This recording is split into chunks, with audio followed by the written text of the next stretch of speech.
할렐루야, 살아계신 하나님께서 이 시간도 우리와 함께 하심을 믿습니다. 오늘은 다시 복음으로 로마서 강의 16번째 시간입니다. 왜 이렇게 믿는 게 힘이 될까요? 이런 제목으로 하나님 말씀 증거하도록 하겠습니다. 제가 지금도 이 구원을 위해서 기도하는 대학 후배가 있습니다. 국문학과 교육학을 배우는 후배였는데 국어교육과생이니까요. 성경이 문학적으로도 큰 가치가 있으니까 제가 속한 성경 공부 모임에 참석해서 매주 성경을 배운 후배입니다. 그런데 성경을 아무리 배워도 믿음이 생기지 않는 것에 대해서 괴로워했습니다. 결국 믿는 게 너무 힘들어서 성경 공부 모임을 떠나게 되었습니다. 이 자리에 계신 교우분들께도 묻고 싶습니다. 여러분들 중에 믿는 게 참 힘드네요. 그런 분 계십니까? 나는 믿는 게 참 쉬워요. 이렇게 느끼는 분 손 들어주세요. 예. 반대로 나는 믿는 게 참 힘드네요. 이렇게 느끼는 분 손 들어주세요. 예. 지금 이 자리에 믿는 게 참 쉬워요 하는 분은 정말 큰 복을 받은 겁니다. 뭐 믿음이란 게 내가 믿겠다고 결심하면 믿는 거 아닌가 그렇게 생각하는 분도 계실 텐데요. 어제 믿었다고 결심했는데 오늘은 믿음이 전혀 없는 사람처럼 느껴질 때 있지 않습니까? 그래서 믿음이 결심으로 되는 것 같아 보여도 10년이고 20년이고 계속해서 믿어지게 되는 것은 하나님의 은혜로 되는 것입니다. 그 대학 후배가 믿으려고 그렇게 애쓰는데도 너무 힘들어서 못 믿겠다고 하는 걸 보고 참 안타까웠습니다. 그래서 제가 그 후배에게 말했습니다. 내가 지금은 자세히 설명을 해줄 수가 없어도 나중에 영적으로 지적으로 더 성숙해져서 내가 그때 잘 설명해 주겠다 이렇게 말했습니다. 그리고 군대 갔다가 이제 미국 유학 오기 전에 한 번 더 만날 기회가 있었습니다. 그 후배는 그때는 이제 결혼을 했더라고요. 그래서 행복하느냐라고 물었습니다. 그랬더니 하는 말이 오빠가 잘 해주는데 내 영혼의 갈증까지는 해결해 주지 못해요. 그러는 겁니다. 여러분, 영혼의 갈증은 누구만 해결해 줄 수 있습니까? 영혼을 창조하신 분이죠. 영혼을 창조한 하나님만 영혼의 문제를 해결할 수 있겠죠. 그래서 제가 결심을 했습니다. 내가 평신도 신학자가 되어야 되겠다. 세상 학문을 공부한 어떤 사람에게도 이성적으로 충분히 하나님의 존재를 설명해 줄 수 있는 신학자가 되어야겠다. 이렇게 결심을 했습니다. 그래서 미국 유학을 온 겁니다. 신학자는 연구하고 사람들 만나서 대화하는 게 좀 자유롭지요? 제가 좀 자유로운 스타일이거든요. 뭐 매주일마다 사람들 앞에 서서 예배당 단상에서 설교해야 하는 이 목사는 부담스러운 자리니까 저는 솔직히 목사 되겠다는 생각은 전혀 안 했었습니다. 신학자가 되어서 하나님을 믿을 수 있도록 돕는 사람 되는 게 꿈이었습니다. 그래서 미국에 와서 목회학, 석사, 신학, 석사 이렇게 마스터 과정을 2개를 마쳤고요. 이 신학자의 첫걸음을 뗀 순간부터 지금까지 이 30년째 이 신학자의 길을 걸어오면서 제가 느끼는 게 있습니다. 누군가 제게 물으면 제가 확실하게 대답할 수 있습니다. 하나님은 확실히 살아계십니다. 이렇게요. 여러분들, 하나님은 확실히 살아계십니다. 문제는 내 영혼의 상태 때문에 하나님을 느끼지 못하는 것뿐입니다. 하나님은 그냥 계십니다. 그런데 내 영혼의 상태가 왔다 갔다 하는 겁니다. 하나님이 있다 없다 하는 게 아닙니다. 내 마음 안에 의심이 많아가지고 믿을까 말까 하는 거지 하나님은 그냥 그대로 그 자리에 계십니다. 여러분들 지금 이 미국 대학교에서요. 죽음 이후의 세계에 대해서 연구를 굉장히 많이 하고 있습니다. 하버드, 예일을 포함해서 적어도 100개 대학에서 죽음 이후의 세계를 연구하고 있습니다. 한국 대학들만 무관심하고 있는 것 같습니다.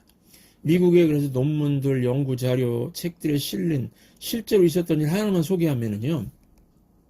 그 팸 레이몰즈라는 미국 가수인데 아주 위험한 뇌 수술을 하게 되었답니다. 이 수술은 완전 마취를 하고 뇌에 있는 피를 다 빼야 되고요. 심장을 정지시켜야 하는 수술이었답니다. 그러니까 이 사실은 죽이는 거죠. 죽였다가 다시 살리는 수술을 하는 겁니다. 팸 레이몰즈가 이 수술실에 들어가서 완전 마취를 하고 뇌에 피를 빼고 심장을 정지시키니까 그녀의 영혼이 몸에서 빠져나왔답니다. 그리고 이 수술실 장면을 지켜봤답니다. 의사가 간호사한테 지시하는 거, 수술도구 전해주는 거, 그리고 자기 머리를 가르는 걸 봤답니다. 그걸 보고서 아, 내가 이제 죽었구나 확인하고 병원 위로 올라가서 하늘나라로 갔는데요. 자기 할머니가 막 부르더랍니다. 하늘나라 천국에 도착하니까 자기 할머니가 있고 죽은 형제, 친척들이 쫙 있더랍니다. 너무 아름다운 모습으로 빛을 내고요. 이런 얘기는요, 죽은 사람들이 거의 공통적으로 하는 얘기들입니다. 팸 레이놀즈가 자기에게 기타를 가르쳐준 외삼촌을 만났는데요. 외삼촌이 너는 아직 키워야 되는 애도 있으니까 돌아가라 그랬답니다. 팸 레이놀즈는 하늘나라가 너무 좋으니까 난 가기 싫다 그러고 외삼촌은 가라 그러고 막 실갱이를 하는데 외삼촌이 너는 가라 확 미는데 수술이 끝났다고 합니다. 그런데 놀라운 것은 팸 레이놀즈가 깨어나서 수술실에 들어온 의사들 배치를 다 얘기했다는 겁니다. 어떻게 수술했는지, 수술 도구 모양은 어떻게 생겼는지 다 얘기했다는 겁니다. 여러분 마취 수술한 적 있으십니까? 저는 일주일 전쯤에 이 대장 검사하면서 마취제를 투여하니까요. 사르르르 아무 생각도 안 나고 언젠가 그냥 갑자기 생각이 끊겨버렸습니다. 간호사가 저를 툭툭 쳐서 정신 차리고 보니까 벌써 검사가 끝났답니다. 뭐 저는 죽은 상태가 아니니까 영혼이 안 빠져나간 거죠. 팸 레이놀즈는 육체가 죽으니까 영혼이 빠져나간 거고요. 그래서 우리가 알아야 할게요. 우리는 죽는 걸로 끝나는 게 아니라는 겁니다. 죽음이 아니고 새로운 삶으로 올라가는 과정입니다. 그러니까 여러분들 이제 죽는 거 싫습니까? 좋습니까? 이제는 좋아해야 되죠. 아니 죽는 게 싫으면 어떻게 합니까? 기독교 신자가 죽는 게 싫으면 어떡합니까? 이제 여러분들 죽는 거 좋으시죠? 예. 왜 대답이 없으십니까? 죽는 거 좋으시죠? 제가 많은 연구 자료와 책들과 사람들의 간증들을 접해보고 그리고 저도 직접 체험해본 결과 내린 결론이 뭐라고요? 하나님은 확실히 살아계세요. 그런데 뭐 때문에 믿는 게 힘들다고요? 하나님이 있다 없다 그런 게 아니고 하나님은 그냥 그 자리에 계시는데 내 영혼의 상태가 왔다 갔다 하는 게 문제라는 겁니다. 그러면은 왜 사람의 영혼이 이 모양 이 꼴일까요? 원인은 한 가지입니다. 하나님 확실히 살아계시고 하늘나라도 확실히 있고 그런데 왜 하나님을 믿고 천국을 믿는 게 힘든가 하면요. 우리 자아가 죽지 않아서 그렇습니다. 우리는 많은 순간에 죽었다 이렇게 말을 합니다. 그럼에도 불구하고 죽지 못하는 것이 자아입니다. 나 자신 정말 죽지 않습니다. 예수를 믿는다고 하면서도 자아가 죽지 않는 사람들이 굉장히 많이 있습니다. 입으로는 예수님이라고 그러고 입으로는 하나님 말씀이라고 얘기를 합니다. 그런데 실제로 보면요. 자기 자신이 최고의 권위자가 될 때가 참 많이 있습니다. 항상 우리는 내 뜻, 내 생각, 내 주장을 펼치려고 하지 않습니까? 예를 들어서 온 세상에 하나님의 복음이 전파되고 하나님의 나라가 확장되는 걸 기도하자 그러면요. 뭐 뜨겁게 기도합니다. 그런데 그 뜨거움보다 더 뜨겁게 막 뜨겁게 하는 게 내 개인의 문제, 개인의 출세, 개인의 성공, 개인의 평안 이런 내용을 놓고 기도할 때 보면은 제가 선입견인지 모르겠지만 막 그게 더 간절하고 막 더 뜨겁게 막 기도하는 게 우리 아닙니까? 하나님 나라 위해서 기도할 때는 눈물 안 흘리는데 나의 나라 위해서 그럼 막 눈물이 뚝뚝 떨어지고 주님의 억울함 이런 게 눈물 흘려야 되는데 그런 건 없고 내가 억울해 나의 억울함 그럼 막 몸을 부르르 떨면서 두 손 들고 막 기도할 때가 많이 있지 않습니까? 제가 목회하면서 끊임없이 느끼는 게 뭐냐면요. 지독하구나 죽어도 죽지 않는 게 바로 우리의 자아구나 하는 겁니다. 그래서 성경이 뭐 최고의 권위가 아니라 내 경험과 내 권위가 최고의 권위가 될 때가 많이 있다는 겁니다. 우리가 하나님 말씀 읽지만은요. 하나님 말씀의 권위 앞에 굴복하는 것이 아니라 내가 성경을 컨트롤하고 있다는 겁니다. 예를 들면 설교를 들으면 하나님 말씀 속에 들어가서 내가 변화되어야 하는 거죠. 그런데 팔짱 끼고 뭐 실제로 팔짱은 끼지 않지만 마음에 팔짱을 끼고 있습니다. 이 말은 맞고 저 말은 틀리고 분석하고 있습니다. 사람들이 설교에서 은혜 받았다 하는 내용이 무엇입니까? 내 뜻과 설교가 일치하면 은혜 받았답니다. 그런데 목사에게 막 반발할 때가 언제입니까? 하나님 말씀과 내 뜻이 충돌할 때, 그럴 때 아닙니까? 그럴 때는 뭐 오늘 목사가 막 나를 치는 설교를 했대요. 네. 목사의 설교가 무례하고 막 거칠다고 그러고요. 이렇게 반응하면 누가 최고의 권위자입니까? 내 자아가 최고의 권위자가 돼서 내가 판단하는 거죠. 이런 사람들은요, 교회를 다녀도 이름만 크리스천인 겁니다. 그래서 교회 안에 두 부류의 크리스천이 있습니다. 자아가 살아있는 이름뿐인 크리스천과 자아가 십자가에 못 박히고 예수의 영인 성령으로 born again, 다시 태어난 크리스천, 이렇게 두 부류입니다. 여러분, 이름만 크리스천인 사람과 born again 크리스천 어떤 차이가 있을까요? 로마서 4장은 이걸 자세히 상세하게 설명하고 있는데요. 이름만 크리스천인 사람의 특징을 세 가지로 말하고 있습니다. 핵심은 뭐냐면은 자기 행위를 강조한다는 겁니다. 이 로마서 4장은 4장 전체가 행위가 아니고 오직 하나님의 은혜로, 은혜를 믿음으로 구원이 주어진다고 선언합니다. 구원은 내가 쟁취하는 게 아니고 하나님의 은혜로 선물처럼 주어지는 것이라고 합니다. 먼저 로마서 4장 1절부터 8절 보시면은 행위로 구원받는다는 게 아니라고 하죠. 그러면서 아브라함과 다윗의 예를 들었습니다. 아브라함은요, 자기 혼자 살자고 아내를 아내라고 하지 않고 누이라고 속였습니다. 거짓말했습니다. 이게 인격 파탄자죠. 어떻게 이런 사람이 무슨 행위가 어렵겠습니까? 다윗은 자기를 위해서 목숨까지 내놓은 장군을 전장터 최전방에 보내서 죽이고 장군의 부인을 탐하지 않습니까? 이 다윗 죽음 마땅한 죄인 아닙니까? 이런 사람들이 무슨 행위로 구원받을 수 있느냐는 겁니다. 성부 하나님의 긍휼과 사랑, 성자 예수님의 대속의 은혜, 성령님의 도우심, 이렇게 삼위일체 하나님의 은혜의 행동을 믿음으로 구원을 받았다는 것입니다. 그리고 두 번째, 4장 9절부터 12절까지는요. 할례로 구원받는 게 아니라는 겁니다. 다시 말해서 종교적인 행위로 구원받는 게 아니라는 겁니다. 할례가 신약에서는 물세례지요. 물세례 받는다고 구원받는 게 아니라는 겁니다.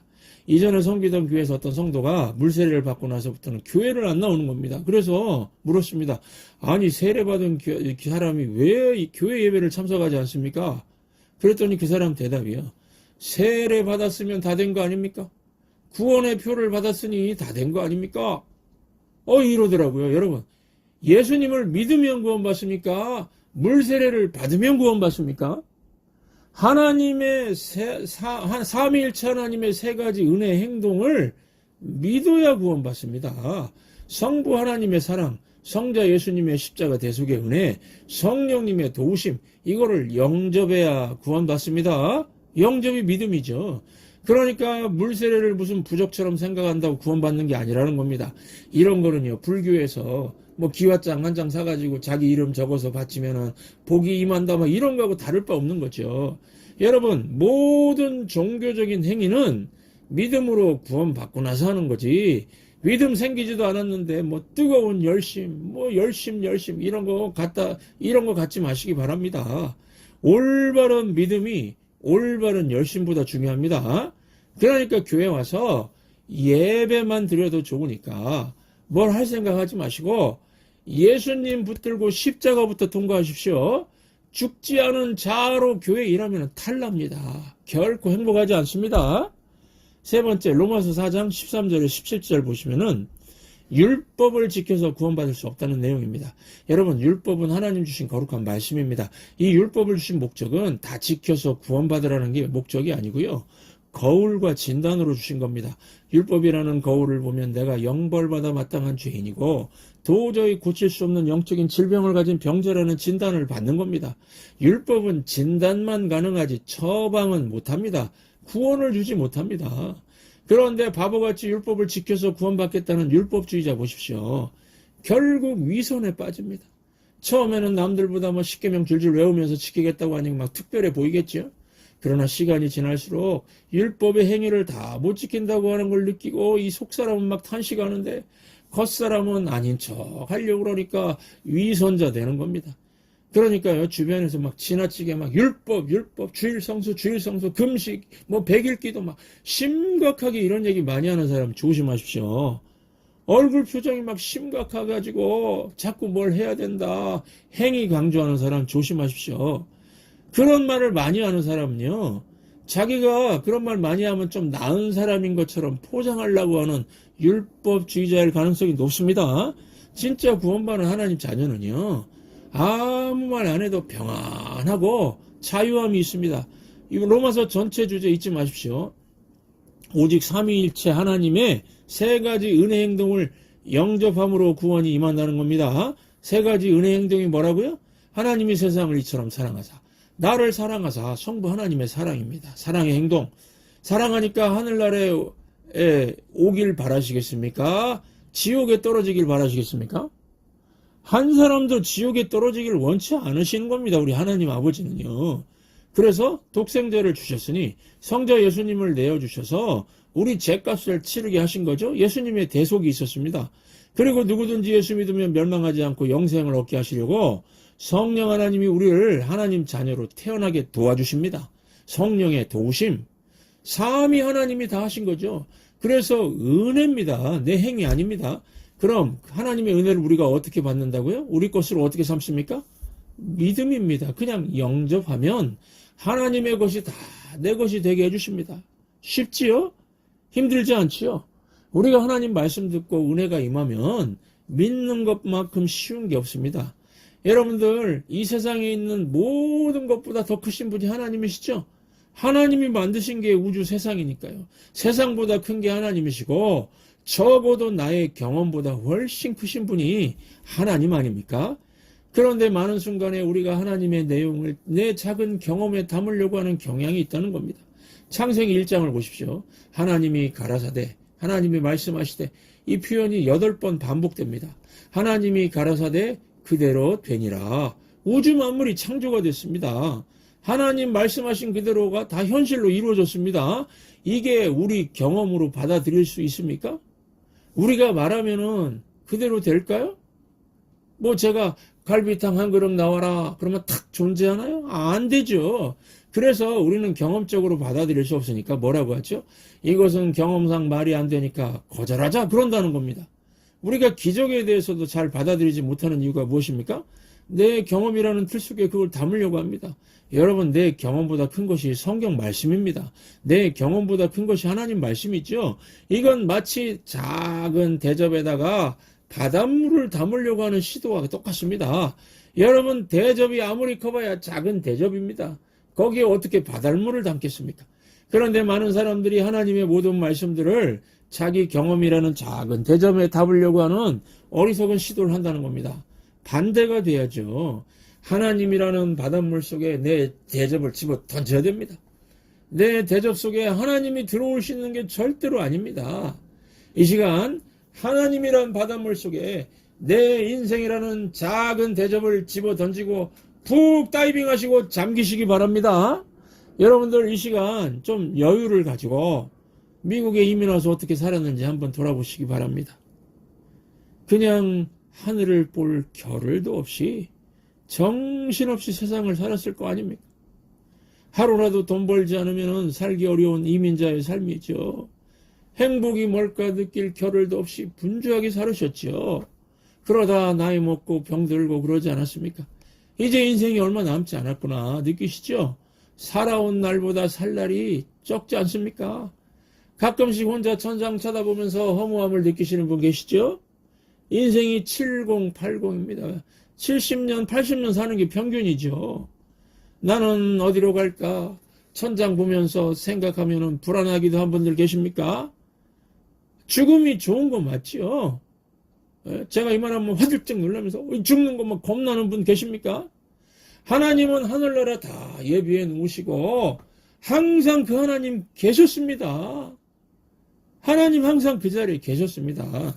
이제 그분을 전심으로 찾기 바랍니다. 나를 내려놓고 하나님 안으로 쑥 들어오시기 바랍니다. 내게 보배로운 믿음을 선물로 주옵소서 구하시기 바랍니다. 기도하겠습니다. 하나님 아버지, 우리 교회 안에도 자아가 죽지 않은 이름뿐인 크리스천들이 있습니다. 하나님 말씀 앞에 굴복하고 변화되어야 정상인데 자아가 살아서 성경을 컨트롤하려고 합니다. 행위를 자랑하고 종교적인 업적으로 인정받으려고 하는 이들이 있습니다. 이 시간 하나님이란 바닷물 속에 내 존재라는 작은 대접을 집어던지고 푹 잠기는 은혜를 맛보게 해 주옵소서. 우리 자아가 예수 그리스도의 십자가에 함께 못 박히고 성령의 도우심으로 우리의 영혼이 본어겐해서 믿음 충만한 삶을 살게 하여 주옵소서. 남은 인생 동안 새로운 세계인 하늘나라를 바라보고 하늘나라에 갖고 가지 못하는 것들은 다 버리고 절제하고 하늘나라에 싸울 수 있는 것들을 준비할 수 있는 지혜를 허락해 주시옵소서. 예수님의 이름으로 기도하옵나이다. 아멘. 하늘을 볼 겨를도 없이 정신없이 세상을 살다가 마음의 먹먹함이 내 삶을 짓누를 때 그제서야 주님을 찾습니다.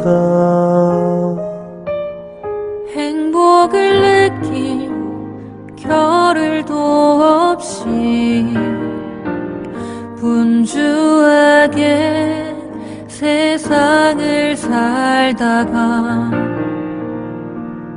인생의 허무함이 내 삶을 짓누를 때 그제서야 주님을 찾습니다.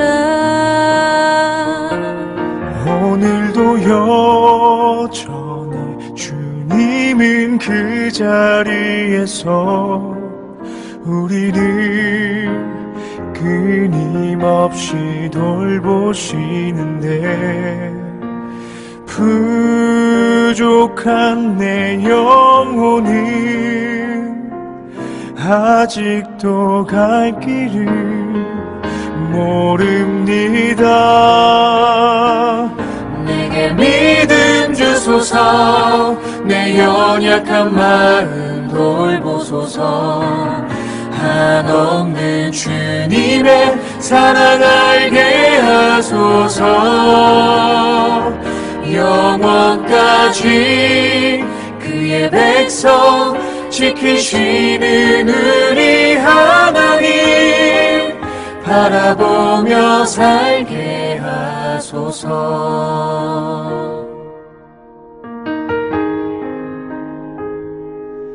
하늘을 볼 겨를도 없이 정신없이 세상을 살다가 마음의 먹먹함이 내 삶을 짓누를 때 그제서야 주님을 찾습니다. 행복을 느낄 겨를도 없이 분주하게 세상을 살다가 인생의 허무함이 내 삶을 짓누를 때 그제서야 주님을 찾습니다. 언제나 사랑해 주님은 그 자리에서 끝까지 놓지 않고 붙드시는데